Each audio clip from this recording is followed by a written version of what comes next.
Reeves, you guys have had Norman down for a little while. Deanne's been down. Now Anthony Sover's down. Do you feel like you haven't really gotten a really great look at what the whole can be yet?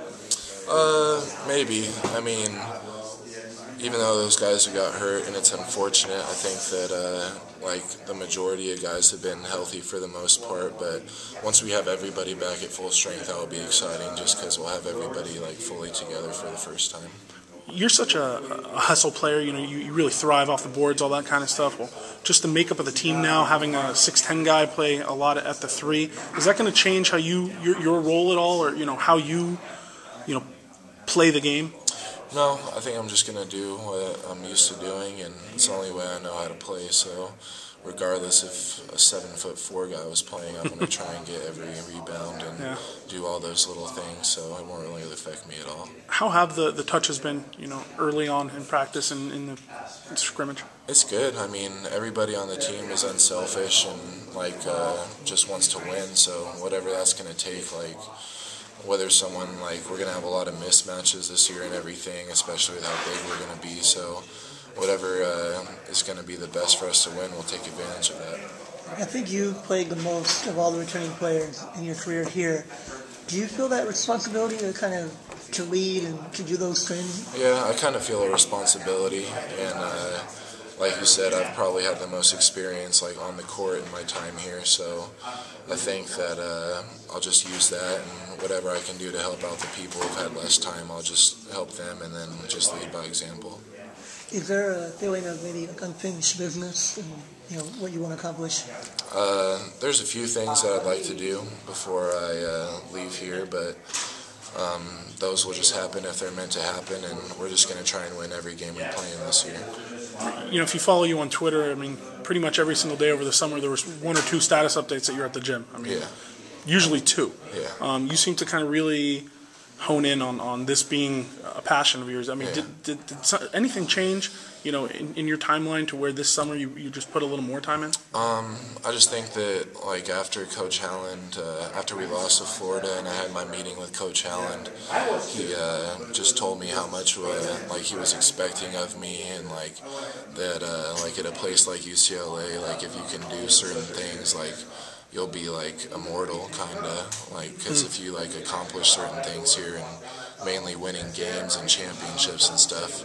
So once he told me all stuff like that, I just thought it was my duty kinda to just do the best I possibly could, and I was just, like you said, I was in the gym all day, every day, just trying to get as good as I could to help our team win.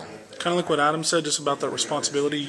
You talk about duty, all that kind of stuff. Have the players kind of fallen behind you, not fallen behind you, but fallen in line with that kind of mentality? Yeah, I think especially me and Zeke talked about it a lot, how we have a duty and responsibility just to do what we can, and so I was in the gym with him all the time, and then we would just be recruiting a lot of other people, and then I know other players did stuff on their own, going to camps and stuff, and then just working out at other places, so we would always check in with each other, making sure that everybody was on the same page as far as working as hard as we could.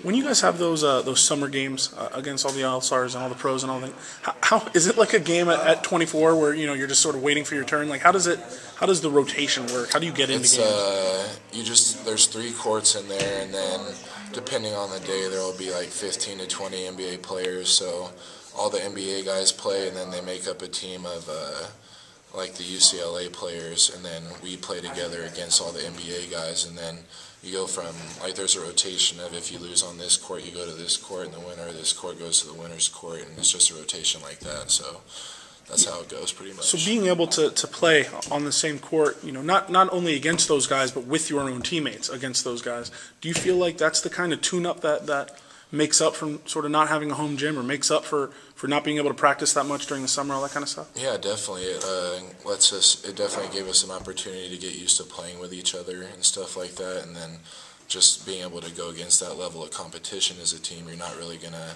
be able to play.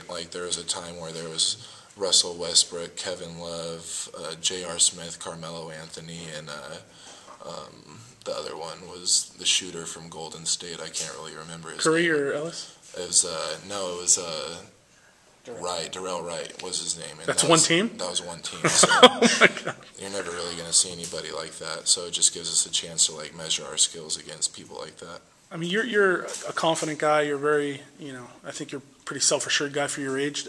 You have to have starstruck. I mean, is it that kind of thing where you're like, oh my God, I can't believe that it's not just one of those guys kind of parading in. It's all 5 of them have been all-stars on the other team. Yeah, I mean, it's pretty crazy. But I just look at it as an opportunity to get better, really. And those guys, even though like they played as hard as they could, and like they did, and like I was really appreciative of how they like took it as an opportunity to like teach us like things. So they were all like really great guys and like nice individuals. So it was nice. Who's the best teacher?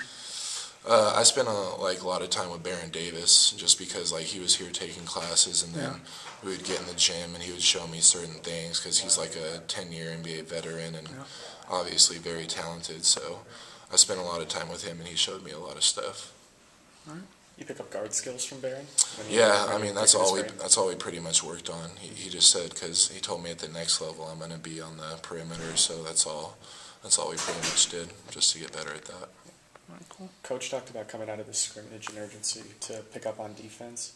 Is this an extra urgency, or is this something Coach is constantly harping on? He's just a defensive coach, so I think pretty much no matter what we do, he's always going to want us to be better until we do like a perfect game. So I just think that instead of wanting to like have baby steps and have a learning curve, he's trying to just get it up to speed as quickly as possible. So how did you feel the defense performance? I thought we were good. There was one guy that shot the ball really well against us, but that's going to happen sometimes. But as far as our rotations and stuff, I thought we did pretty good for where we're at in the year right now. All right, good stuff, man. Thanks.